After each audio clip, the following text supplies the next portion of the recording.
बिस्मिल्लाहिर्रहमानिर्रहीम। अस्सलाम वालेकुम। उम्मीद करती हूँ आप सब अपने घरों में खैर आफियत से होंगे।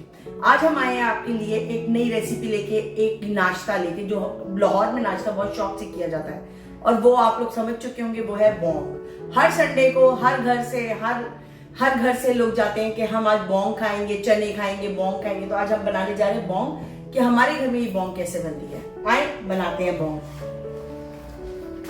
हमने बोंग ली है, तकरीबन 1 kg है ये।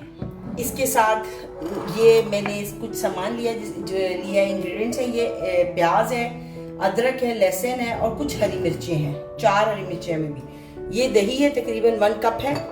ये एक फुल साइज प्याज है जिसे हमने काट के स्लाइस में कट कर लिया है। सूखा धनिया है पिसा हुआ, तकरीबन 2 टेबल स्पून। 1 टीस्पून हल्दी है, 1 टीस्पून पापरिका पाउडर है। ये है 1 टीस्पून जीरा पिसा हुआ जीरा, और ये है 1 टीस्पून गरम मसाला। ये है 1 टीस्पून नमक और आपने हस्बे जायका इसको यूज करना है। ये 2 टेबल स्पून लहसुन अदरक का पेस्ट है। यहाँ मैंने लिया है 1 टीस्पून के करीब लाल मिर्चें और 2 टेबल स्पून पाया मसाला। और यहाँ मैंने लिया है सौंफ है, तकरीबन हाफ टी स्पून साबुत जीरा है, 2 बादिया खताई है, 1 दालचीनी का पीस है, तकरीबन 5-6 लौंग हैं, 2 बड़ी इलायचियाँ हैं, ये जायफल है और थोड़ी सी जवत्री है। और चलते हैं रेसिपी की तरफ कि हम इसको कैसे बनाने वाले हैं। और ये बहुत मज़ेदार नाश्ता है। सुबह कुलचा हो और बोंग हो तो सबका दिल संडे को खुश हो जाता है और पता लगता है कि आज हमने छुट्टी मनाई है। यहाँ पर हमने पैन रख दिया है और तकरीबन मैं सिर्फ 2 टेबल स्पून के करीब ऑयल लूँगी। 2 टेबल स्पून के करीब हमने तकरीबन ऑयल लिया है। इसमें मैंने अभी सिर्फ ऑयल गर्म हो चुका है। अब हम इसमें बोंग को ऐड करेंगे और इसको अच्छा सा फ्राई करेंगे। ये लीजिए, इसको आपने अच्छा फ्राई करना है टिल कि ये हल्का सा पिंक शेड में आ जाए, इसका शेड थोड़ा चेंज हो जाए, वाइट मिक्स हो जाएगा।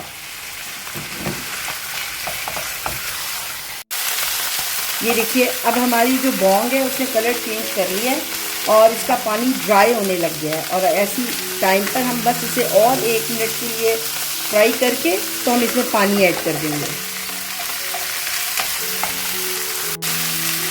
देखिए, बोंग हमारी फ्राई हो चुकी है अच्छी तरह से। अब हम इस पॉइंट पे थोड़ा फ्लेम को कर देंगे स्लो, ताकि हम इसमें पानी ऐड करेंगे। और पानी आपने ऐड करना है जिसमें ये सब अच्छी तरह डिप हो जाए। और आपने ये पानी ऐड कर दिया। पानी ऐड करके इस पॉइंट पर अब मैं वापस फ्लेम को हाई पे कर दूंगी और इसको कवर कर दूंगी। कवर इसलिए करना है क्योंकि जब इसको उबाला आएगा ये एक बार, तो ऊपर एक ब्लैक सा वो शेड सा आता है, उसको हम उतार लेंगे। उसके बाद हम इसमें चीज़ें डालेंगे। अब आप ये देखिए, ये सारा झाग आ गया है। इस पॉइंट पे हम यखनी का स्लो कर देंगे फ्लेम को और इस सारे झाग को उतार लेंगे।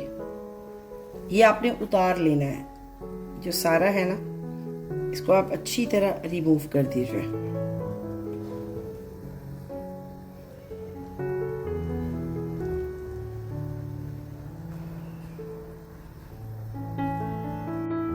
अब आप इस पॉइंट पे फ्लेम को वापस हाई कर रहे हैं और अब ये पकेगा। ये पकना शुरू हो चुका है।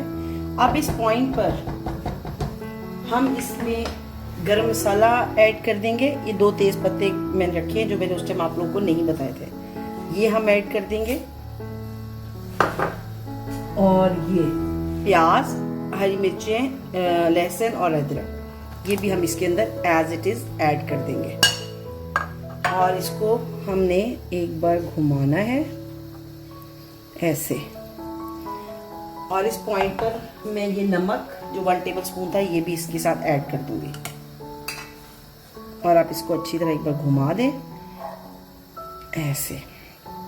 और इसको यहाँ पे हम कवर कर देंगे और इसको एक उबाला आने का वेट करेंगे। ये देखिए, उबाला आ गया है। इसको कितना क्लियर है ना, हमने वो झाग उतारा उसके बाद से देखिए कितना क्लियर हो गया पानी। अब आपने इस पॉइंट पर इसको स्लो कर देना है फ्लेम को, ताकि ये स्लो पके। और हमने इसको 80% इसमें टेंडर करना है, गोश्त को 80% गलाएंगे हम। और इसको कवर कर दीजिए। हमने यखनी बनाने रखी थी, हमारा मीट तकरीबन रेडी है, 90% डन है। और ये इसकी यखनी है। आज ये हम इसका मसाला बनाते हैं और इसको कैसे हम एंड करेंगे वो बनाते हैं। पैन ले लिया है, गर्म हो चुका है, इसमें हम प्याज ऐड करेंगे और इसके साथ तकरीबन हम 4 से 5 टेबलस्पून ऑयल ऐड कर लेंगे। प्याज को ऐसे हम ब्राउन कर लेंगे। देखिए बहुत प्यारा कलर आ गया प्याज का, लाइट ब्राउन सा, गोल्डन सा। इस पॉइंट पर हम इसमें लहसुन अदरक का पेस्ट ऐड कर देंगे और इसको हम चलाना शुरू कर देंगे। लहसुन अदरक का पेस्ट हम अच्छी तरह इसके साथ भून लेते हैं और इसी पॉइंट पे हम थोड़ा सा पानी ऐड करेंगे और फ्लेम को बिल्कुल थोड़ा सा करेंगे। अब हम इसमें तमाम मसाले अपने एंटर कर देंगे, जैसे पिसा हुआ धनिया, हल्दी, पापरिका पाउडर, पिसा हुआ ज़ीरा, भुना हुआ और पिसा हुआ, और ये मैंने लाल मिर्चें हैं और थोड़ा सा तकरीबन पाया का मसाला है, वो आप किसी भी ब्रांड का यूज़ कर लीजिएगा। और इसको अब हम मसाला अच्छा सा भून लेंगे। ये देखिए अब इसकी हमने अच्छी सी भुनाई करनी है। इस पॉइंट पे मैं इसमें सूखी मेथी ऐड कर दूँगी।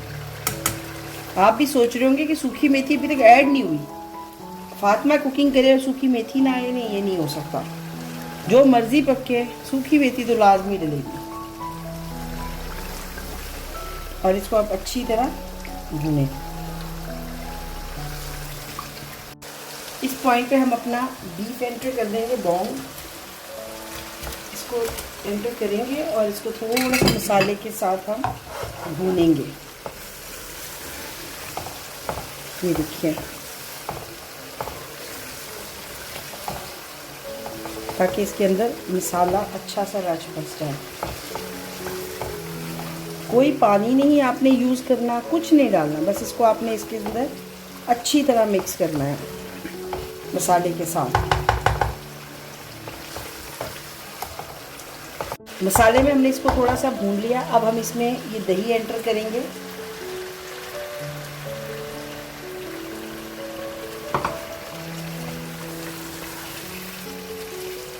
मैंने थोड़ा सा दही बचाया है क्योंकि मुझे लग रहा है कि ये दही बहुत है यखनी के लिए, इस वाली बोंग के लिए।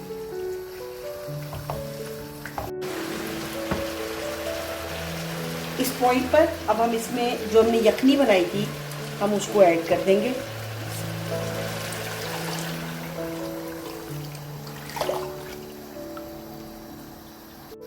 अब यहाँ पर हम इसको एक उबाला देंगे और शोरबे को पकने के लिए छोड़ देंगे कम से कम 10 से 15 मिनट।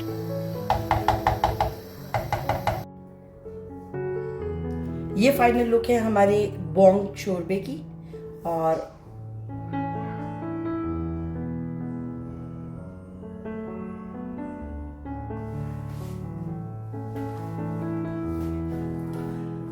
उम्मीद करती हूँ आपको हमारी ये रेसिपी पसंद आई होगी। अपने घर में ट्राई जरूर करिएगा, खुद भी खाएं और घर वालों को भी खिलाएं। और यही कहूँगी कि हमारे चैनल को सब्सक्राइब कर लीजिए, बेल बटन पर प्रेस कर दें ताकि हर आने वाली वीडियो आप तक आसानी पहुँच सके। तब तक के लिए अपनी दुआ में हमें याद रखिएगा। इंशाल्लाह कल नई रेसिपी के साथ फिर मुलाकात होती है। अल्लाह हाफिज।